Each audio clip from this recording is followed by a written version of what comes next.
Welcome guys, welcome to my YouTube channel. सबसे पहले आप ये पोस्ट देखिए। इस पोस्ट को देखने के बाद हम आगे की बात करते हैं। ये पोस्ट ट्विटर की है, जिसके अंदर जो पहला पहला कोटेशन है उसके बारे में ऐसा कहा जा रहा है कि ये शिव पुराण विंध्येश्वर संहिता 9वें और 10वें अध्याय का श्लोक है। इस पोस्ट के अंदर ऐसा दावा किया जा रहा है कि शिव पुराण के 9वें अध्याय विंध्येश्वर संहिता के अंदर ऐसी बात कही गई है कि जो मूर्ख लोग हैं, जो शूद्र हैं, उनके लिए पाषाण की प्रतिमा है और पाषाण की प्रतिमा की पूजा शूद्र लोग करते हैं। परंतु जब मैंने शिव पुराण उठाई, विंध्येश्वर संहिता का अध्ययन किया, 9वां अध्याय और 10वां अध्याय पूरा पढ़ा, तो उसके अंदर स्पष्ट रूप से देखा कि वहां भगवान शिव जी के साकार स्वरूप और निराकार स्वरूप के बारे में वर्णन है। कैसे विष्णु और ब्रह्मा जी की तपस्या और प्रार्थना के बाद भगवान शिव एक अग्नि स्तंभ के रूप में प्रकट हुए थे और वही अग्नि स्तंभ ज्ञान, निराकार शक्ति और परमात्मा का प्रतीक है और उसी को शिवलिंग के रूप में स्वीकार किया गया। जैसा ये पोस्ट दावा कर रहा है कि पत्थर के शिवलिंग की पूजा नहीं करनी चाहिए, उसकी पूजा मूर्ख लोग करते हैं और पत्थरों की पूजा करने का प्रचलन शूद्रों के लिए बनाया गया है, ऐसा उसके अंदर कोई प्रसंग है ही नहीं। तो इस पोस्ट का जो पहला पहला श्लोक है वो बिल्कुल ही गलत अनुवाद करके या फिर जानबूझ के गलत रूप से दिया गया है। ऐसा कोई श्लोक मैंने विंध्येश्वर संहिता शिव पुराण में नहीं पाया।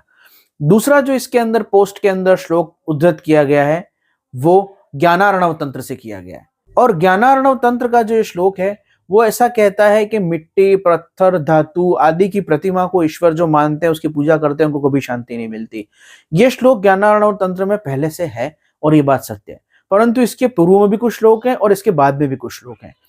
उसमें जो स्पष्ट रूप से कहा गया है, जो वर्णन किया गया है, वो ये है कि मिट्टी की मूर्ति, धातु की मूर्ति, पत्थर की मूर्ति अथवा चित्रलिखित मूर्ति, किसी प्रकार की भी जो मूर्ति और प्रतिमा है, उसकी पूजा का उद्देश्य यह है कि आप अपने इष्ट का ध्यान कर सकें, क्योंकि ध्यान करने के लिए आपको आधार की जरूरत होती है और उस ध्यान को करते हुए आप चेतना के उच्चतम स्तर पर पहुंचे और फिर ध्यान में समाधि का अनुभव कर सकें।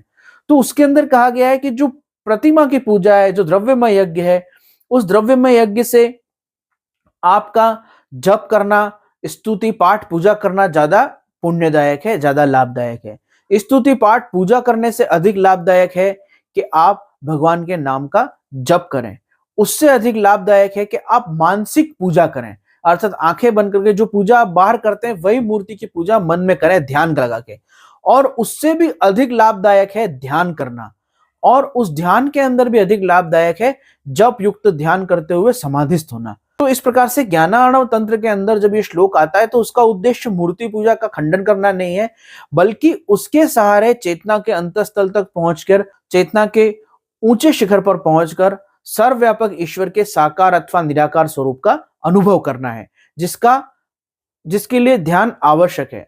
तो उस ध्यान में सहायता के लिए, उस योग अभ्यास में सहायता के लिए, भक्ति में सहायता के लिए किस प्रकार से साकार का सहारा लिया जाए, उस संदर्भ में यह श्लोक आता है। इन्होंने पहले की और बाद की सारी बातें हटा दी और केवल एक ही बात का इन्होंने वर्णन कर दिया। तीसरा इन्होंने जो कोटेशन लिया है वो श्रीमद् भागवत के 10वें अध्याय से लिया है, जिसमें कहा गया है कि मिट्टी की, पृथ्वी की, धातु की आदि की जो प्रतिमा है वो अच्छी प्रतिमा नहीं है। उसके अंदर भी आप श्रीमद् भागवत जब उठाएंगे तो उसमें स्पष्ट लिखा हुआ है कि जहां ये श्लोक आता है उसका उद्देश्य यह है कि वास्तविक ईश्वर जो है वो साधु संत से और साधु संग से प्राप्त होता है। वहां पर यह बताया गया है कि अगर आपको ईश्वर को प्राप्त करना है तो आप धातु की, काष्ठ की मूर्ति, प्रस्तर की मूर्ति की उपासना पूजा कर रहे हैं, लेकिन उसी ईश्वर की मूर्ति को जब आप अपने गुरु में, साधु में, भक्त में, योगी में, ज्ञानी में देखेंगे तो आपको ईश्वर का अनुभव होगा। तो वहां भक्तों की, साधु संतों की संगत का महत्व बताने के लिए इस श्लोक को कहा गया है, या ना कि साकार का खंडन करने के लिए कहा गया है। तो इस प्रकार से ये तीनों श्लोक जो इन्होंने यहाँ पे उद्धृत किए हैं, उनका संदर्भ, उनके पूर्व और आगे के व्याख्या, उनके पूर्व और आगे के श्लोक आदि इन्होंने पूरी तरह से हटा दिए हैं और केवल अधूरी जानकारी देकर गलतफहमी फैलाई जा रही है। तो इन तीनों श्लोकों का मूल उद्देश्य यह है कि व्यक्ति प्रतिमा के सहारे किस प्रकार से अपनी चेतना को उन्नत करते हुए ध्यान में गहरा जा सकता है, उसके बाद जैसे उसकी श्रद्धा, साकार या निराकार ईश्वर तत्व का अनुभव कर सकता है।